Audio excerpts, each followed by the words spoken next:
Pemirsa, cinta segitiga menjadi motif di balik pembunuhan seorang pria yang jenazahnya ditemukan di TPU Kober, Jakarta Selatan.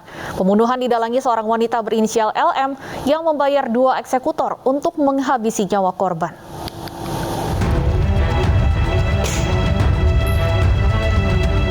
Polisi menangkap 3 pelaku pembunuhan seorang pria yang ditemukan tewas di TPU Kober Ulu Jami, Jakarta Selatan. Aksi pembunuhan didalangi oleh tersangka utama, seorang wanita berinisial LM yang menyewa 2 eksekutor, MYL dan DR, untuk menghabisi nyawa korban. Dari hasil pemeriksaan, terungkap motif cinta segitiga di balik pembunuhan ini. Tersangka LM yang diduga memiliki penyimpangan seksual tak terima pujaan hatinya menjalin hubungan asmara dengan korban. Utama, yaitu saudari LM, ini diduga memiliki kelainan seksual, yaitu yang bersangkutan seorang lesbi, kemudian cemburu terhadap korban FF karena korban FF menjalin hubungan asmara atau berpacaran dengan saksi HN, yang mana pelaku LM ini memiliki hubungan spesial atau khusus dengan saksi HN yang sudah berlangsung cukup lama, pengakuannya 9 tahun. Sebelumnya pada Kamis lalu, jenazah seorang pria ditemukan tergeletak di TPU Kober Ulu Jami, Jakarta Selatan. Korban ditemukan dengan sejumlah luka tusuk dan kehilangan seluruh harta bendanya. Dari Jakarta, Nadia Valerie, Rizky Yulianto, Yudi Rizal di iNews melaporkan. Lantas, benarkah pembunuhan pria di TPU Kober akibat cinta segitiga? Sudah bergabung bersama kami Kapolres Metro Jakarta Selatan, Kombes Budi Herdi Susianto. Selamat sore Pak Kapolres. Selamat sore Mbak Stefani, selamat sore pemirsa iNews. Baik, Pak Kapolres, motif pembunuhan sudah terungkap. Yang ingin saya tanyakan, bagaimana sebenarnya kronologi di hari terjadinya pembunuhan? Kronologi pada saat ketiga pelaku mengeksekusi korban.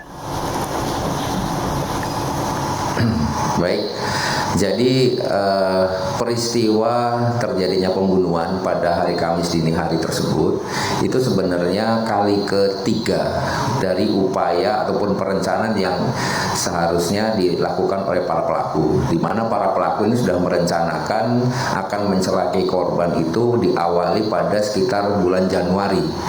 Namun pada saat itu tidak jadi dilaksanakan karena banyak pertimbangan. Kemudian yang kedua, mereka juga sudah merencanakan tapi juga tidak dilaksanakan. Baru pada kali ketiga ini mereka melihat bahwa peluang mereka untuk melakukan tindak pidana atau mencelaki korban itu sangat besar, karena korban setelah dipelajari oleh para pelaku ini kebiasaannya dan sering kebetulan menginap di rumah korban, dan kebetulan akses keluar masuk rumah korban itu melalui kuburan, di mana kuburan kita tahu sepi, gelap, dan tidak ada mungkin CCTV maupun saksi-saksi yang lewat di sana, sehingga mereka melihat inilah peluang yang paling bagus bagi mereka untuk melakukan tindak pidananya. Dan mereka juga sudah merencanakan dengan matang, di mana mereka mengelabui seolah-olah ada perampokan, di mana barang-barang milik korban saat kami lakukan olah TKP itu tidak ditemukan, termasuk juga sepeda motor yang dipakai korban juga tidak ada.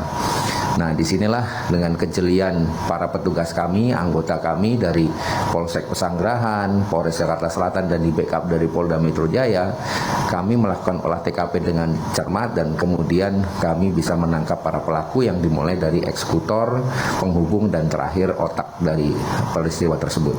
Demikian. Pada hari terjadinya pembunuhan, apakah dalang utama yaitu LM juga berada di lokasi, Pak? Iya, jadi pada saat akan melakukan tindak pidana tersebut, sekira pukul 1 dini hari, itu saudari LM menjemput saudara DR. Kebetulan rumahnya juga tidak terlalu berjauhan, sama-sama di daerah Kembangan. Kemudian dari situ kemudian mereka menjemput eksekutor saudara MYL di daerah Cipondo, Tangerang.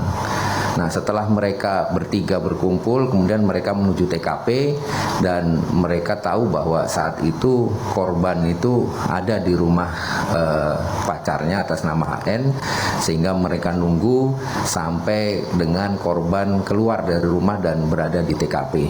Dan pada saat di TKP juga mereka sudah berbagi peran, di mana saudari LM ini selain sebagai otak, dia juga menyediakan alat yang digunakan untuk menusuk, yaitu gunting, dan mereka dijemput dengan menggunakan mobil milik saudari LM.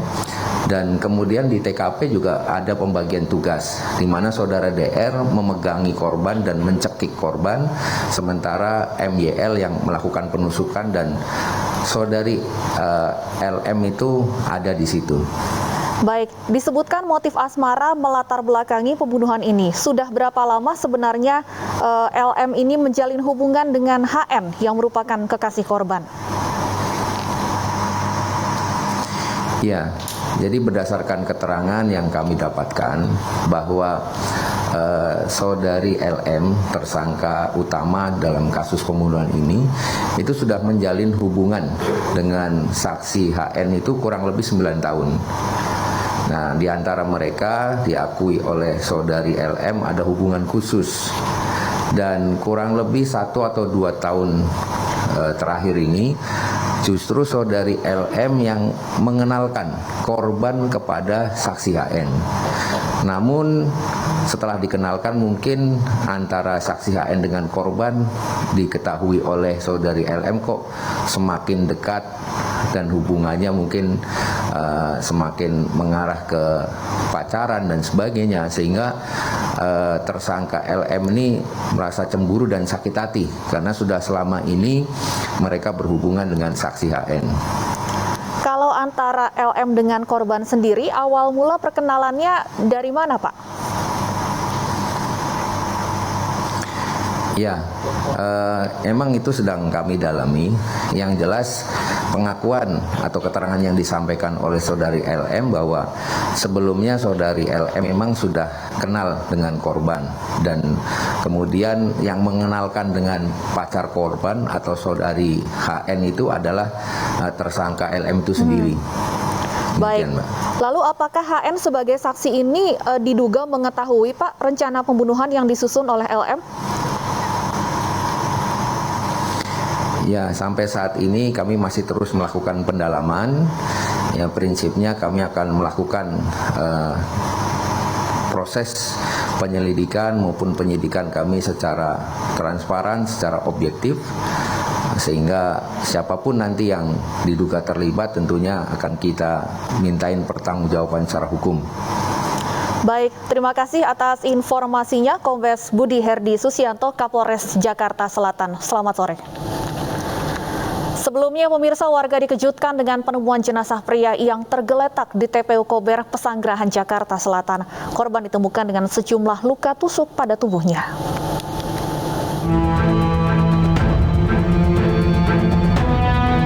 Warga dan petugas menemukan jenazah pria tergeletak di Taman Pemakaman Umum Kober, Pesanggerahan, Jakarta Selatan, Kamis 10 Februari lalu. Korban ditemukan dengan sejumlah luka tusuk pada tubuhnya. Jenazah kemudian dievakuasi ke Rumah Sakit Fatmawati untuk diotopsi. Polisi sempat menduga korban tewas akibat dirampok lantaran korban kehilangan seluruh harta bendanya, termasuk ponsel dan sepeda motor. Belakangan terungkap pelaku sengaja membawa harta milik korban untuk melabui petugas. Identitas korban kemudian terungkap. Korban bernama Vicky Firlana, berprofesi sebagai koki di sebuah restoran. Korban tewas akibat luka tusuk di bagian perut. Adapun yang menjadi korban, inisialnya adalah FF, ini laki-laki, usianya 23 tahun, pekerjaannya sebagai chef di salah satu restoran, mengalami luka tusuk di bagian perut, kemudian meninggal dunia. Dari hasil penyelidikan, polisi menangkap 2 pelaku pembunuhan yang mengaku tidak mengenal korban dan hanya disuruh orang lain dengan imbalan uang. Pengembangan penyelidikan membawa polisi menangkap wanita berinisial LM di kawasan Kembangan, Jakarta Barat.